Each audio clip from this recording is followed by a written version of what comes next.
ವೀರಶೈವ ನ್ಯೂಸ್ಗೆ ಸ್ವಾಗತ. ಇದು ವೀರಶೈವ ಲಿಂಗಾಯತರ ಧ್ವನಿ. ಆತ್ಮೀಯ ಬಂಧುಗಳೇ, ಇಂದು ಮೈಸೂರಿನಲ್ಲಿ ವೇದ ಮಾತಾ ಗುರುಕುಲ ಧಾರ್ಮಿಕ ದತ್ತಿಯ ಪೌರೋಹಿತ್ಯ ತರಬೇತಿ ಸಂಸ್ಥೆಯಿಂದ 19ನೇ ವಾರ್ಷಿಕೋತ್ಸವ ಕಾರ್ಯಕ್ರಮ ನಡೆಯಿತು. ಇದೇ ಸಂದರ್ಭದಲ್ಲಿ ವೇದ ವಾಗ್ದೇವಿ ಸರ್ವಮಂತ್ರ ಸಂಗ್ರಹ ಗ್ರಂಥ ಲೋಕಾರ್ಪಣೆಯಾಯಿತು. ವಿದ್ಯಾರ್ಥಿಗಳಿಗೆ ಪ್ರಮಾಣ ಪತ್ರ ವಿತರಿಸಲಾಯಿತು. ಮೈಸೂರಿನ ನಟರಾಜ ಕಲ್ಯಾಣ ಮಂಟಪದಲ್ಲಿ ಈ ಕಾರ್ಯಕ್ರಮ ನಡೆಯಿತು. ವೇದಮಾತಾ ಗುರುಕುಲದ ಸಂಸ್ಥಾಪಕರಾದ ಶ್ರೀ ಮಂಜುನಾಥ್ ಆರಾಧ್ಯರವರ ನೇತೃತ್ವದಲ್ಲಿ ನಡೆದ ಕಾರ್ಯಕ್ರಮದಲ್ಲಿ ಗಣ್ಯ ವ್ಯಕ್ತಿಗಳಿಗೆ, ಸಾಧಕರಿಗೆ, ಗುರುಕುಲ ಸೇವಾಕರ್ತರನ್ನು, ವೀರಗಾಸೆ ಕಲಾವಿದರನ್ನು ಮತ್ತು ಪೌರ ಕಾರ್ಮಿಕರನ್ನು ಇದೇ ಸಂದರ್ಭದಲ್ಲಿ ಸನ್ಮಾನಿಸಲಾಯಿತು. ಬೆಳಗ್ಗೆ ಸರಸ್ವತಿ ಪೂಜೆಯನ್ನು ಕೋಲಾರದ ಶ್ರೀಯುತ ರಾಜಶೇಖರ ದಂಪತಿಗಳು ನಡೆಸಿಕೊಟ್ಟರೆ, ಅತಿಥಿಗಳನ್ನು ಪೂರ್ಣಕುಂಭದಿಂದ ವೀರಗಾಸೆ ಕಲಾವಿದರು ಸ್ವಾಗತ ಮಾಡಿದರು. ವೇದಘೋಷದಿಂದ ಆರಂಭವಾಗಿ ಸಂಜೆ ಕ್ಯಾಲೆಂಡರ್ ಬಿಡುಗಡೆ ಕಾರ್ಯಕ್ರಮವರೆಗೂ ಕಾರ್ಯಕ್ರಮ ಯಶಸ್ವಿಯಾಗಿ ನಡೆಯಿತು. ಕಾರ್ಯಕ್ರಮದ ಉದ್ಘಾಟನೆಯನ್ನು ಮಹಾರಾಜ ಸಂಸ್ಕೃತ ಪಾಠಶಾಲೆಯ ನಿವೃತ್ತ ಪ್ರಾಧ್ಯಾಪಕ ವಿದ್ವಾನ್ ಲೋಕೇಶ್ ಆರಾಧ್ಯರು ಉದ್ಘಾಟಿಸಿದರು. ಅಗರ ಗುರುಮಠದ ಶ್ರೀಯುತ ರಾಮಾರಾಧ್ಯರು ಅಧ್ಯಕ್ಷತೆ ವಹಿಸಿದ್ದರು.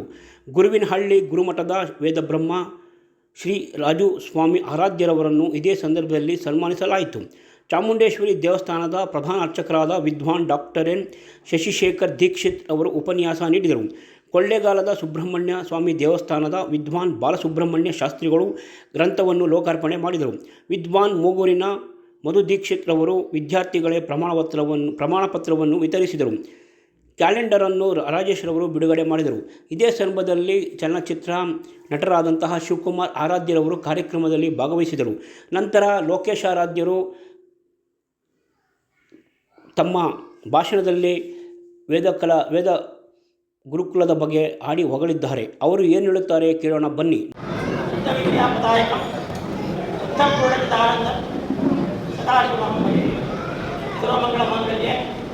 ಶಿವೇ ಸರ್ವಾರ್ಥ ಸಾಧಕೆ ಶರಣ್ಯೇ ತ್ರ್ಯಂಬಕೆ ದೇವಿ ನಾರಾಯಣಿ ನಮೋಸ್ತುತೆ. ವಕ್ರತುಂಡ ಮಹಾಕಾಯ ಸೂರ್ಯಕೋಟಿ ಸಮಪ್ರಭ ನಿರ್ವಿಘ್ನಂ ಕುರು ಮೇ ದೇವ ಶುಭ ಕಾರ್ಯೇಷು ಸರ್ವದಾ.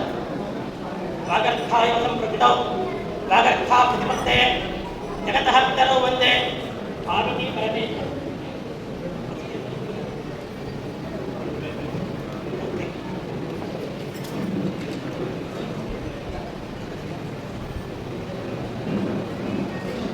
ಸಮಾರಂಭದ ದೃಷ್ಟಿಯಿಂದ ನನಗೊಂದು 10 ನಿಮಿಷ ಕೊಟ್ಟಿದ್ದಾರೆ, ಅಷ್ಟಲ್ಲೇ ಮುಗಿಸ್ತೀನಿ, ಯಾರು ಬೇಜಾರು. ಈ ಕ್ಷೇತ್ರ ದೇವಿ ಚಾಮುಂಡೇಶ್ವರಿ ನಮಸ್ಕರಿಸುತ್ತಾ ಎಲ್ಲ ಗಣ್ಯರಲ್ಲಿ, ಅತಿಥಿ ಮಹೋದಯರಲ್ಲಿ ಧನ್ಯವಾದಗಳನ್ನು ಹೇಳ್ತಾ ನಮಸ್ಕರಿಸುತ್ತಾ, ಈ ಹೊಸ ಮಠದ ಸ್ವಾಮೀಜಿಯವರಲ್ಲಿ ನಮಸ್ಕರಿಸುತ್ತಾ, ಚಿದಾನಂದ ಸ್ವಾಮೀಜಿಯವರು ನಮಸ್ಕರಿಸ್ತಾ, ಈ ಹೊಸ ಮಠ ನಾನು ಯಾಕೆ ಸ್ವಲ್ಪ ಹೇಳ್ತೀನಿ. ಈ ಹೊಸ ಮಠದ ಸ್ವಾಮೀಜಿಯವರು ಮೈಸೂರಿನ ಮಹಾರಾಜ ಸಂಸ್ಕೃತ ಕಾಲೇಜಿನಲ್ಲಿ ವ್ಯಾಕರಣ ವಿದ್ವಾಂಸರಾಗಿದ್ದರು, ವ್ಯಾಕರಣ ಪ್ರಾಧ್ಯಾಪಕರಾಗಿದ್ದರು. ಅವರು ಗುರುಶಾಂತ ಸ್ವಾಮೀಜಿಯವರು ಅಂತ ಮಹಾವಿದ್ವಾಂಸರವರು, ವಿದ್ವಂತರಲ್ಲಿ ಮೇರುವರು. ಅಂತಹ ಒಂದು ಕ್ಷೇತ್ರದಲ್ಲಿ ನೀವೆಲ್ಲ ಸೇರಿ ಆ ಹೊಸ ಮಠದ ಗುರುಶಾಂತ ಸ್ವಾಮಿಯವರ ಆಶೀರ್ವಾದ ಮಂಟಪ ಇದೆಲ್ಲ, ಆ ಮಂಟಪದಲ್ಲಿ ನಾವೆಲ್ಲ ಕುಳಿತು ಈ ಒಂದು ವೇದಮಾತಾ ಕಾರ್ಯಕ್ರಮ, ವೇದಮಾತಾ ಗುರುಕುಲದ ಧಾರ್ಮಿಕ ದತ್ತಿ ನಿಜಕ್ಕೆ ವತಿಯಿಂದ ಕಾರ್ಯಕ್ರಮ ಮಾಡ್ತಾ ಇದ್ದೀವಲ್ಲ, ಬಹಳ ಸಂತೋಷ. ಅದರಲ್ಲೂ ಸಹ ಮಂಜುನಾಥ ಆರಾಧ್ಯರು ಬಹಳ ಕೆಲಸ ಹೊರತಾರೆ. ತಮ್ಮ ಕಟ್ಟವನ್ನು ಹೇಳ್ಕೊಂಡ್ರು 3 ಜನದಿಂದ 6000 ಜನದವರೆಗೆ ವಿದ್ಯಾರ್ಥಿಗಳು ತಯಾರು ಮಾಡ್ತಾ ಇದ್ದೀವಿ ಅಂತ. ಒಂದು ಹೆಮ್ಮೆಯ ವಿಷಯ, ಇದು ಸಾಮಾನ್ಯ ವಿಷಯ ಅಲ್ಲ. ಯಾಕೆಂದ್ರೆ ನಮ್ಮ ಶಶಿಶೇಖರ ದೀಕ್ಷಿತ್ ಇಲ್ಲೇ ಇದ್ದಾರೆ, ಪೂಜನೀಯರು ಇವೆಲ್ಲ ದೇವರನ್ನ ಪೂಜೆ ಮಾಡೋದೇ ಪೂಜ್ಯರು. ನೀವೆಲ್ಲ ದೇವ್ರುಗಳೇ, ಯಾಕೆಂದ್ರೆ ನೀವೆಲ್ಲ ಇಲ್ಲ ಅಂದ್ರೆ ಆಗಲ್ಲ, ಏನಾಗಲ್ಲ. ಯಾವತ್ತೂ ಅಷ್ಟೇನೆ ಕ್ಷೇತ್ರದಲ್ಲಿ ನಾವೆಲ್ಲ ಇರಬೇಕು ಅಂದರೆ ನಮ್ಮಲ್ಲಿ ಸಮಾಧಾನ ಇರಬೇಕು. ಸಮಾಧಾನ ಇದ್ದರೆ ಸಾಧನೆ ಬಹಳ ಒಳ್ಳೆಯದು. ಸಮಾಧಾನನೇ ಇಲ್ಲ ಅಂದರೆ ಏನೂ ಸಾಧನೆ ಮಾಡೋಕ್ಕಾಗಲ್ಲ. ಅದಕ್ಕೆ ಇಚ್ಛಾಶಕ್ತಿ ಇರಬೇಕು. ಇಚ್ಛಾಶಕ್ತಿ ಇದ್ದರೆ ಕ್ರಿಯಾಶಕ್ತಿ ಉಂಟಾಗ್ತದೆ.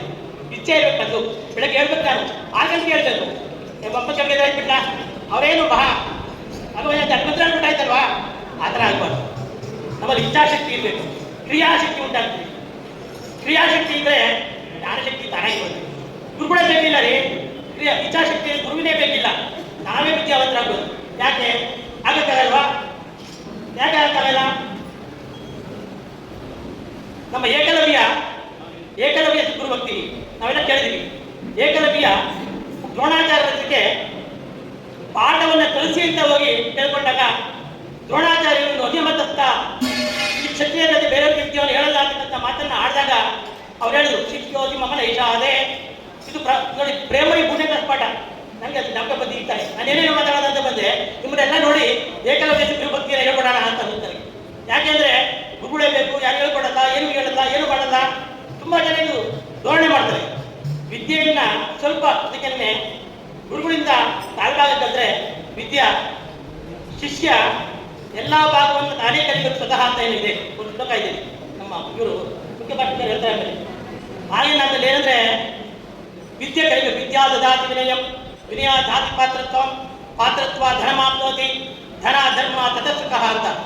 ನಾವು ವಿದ್ಯೆಯನ್ನು ಯಾಕೆ ಕಲಿಬೇಕು?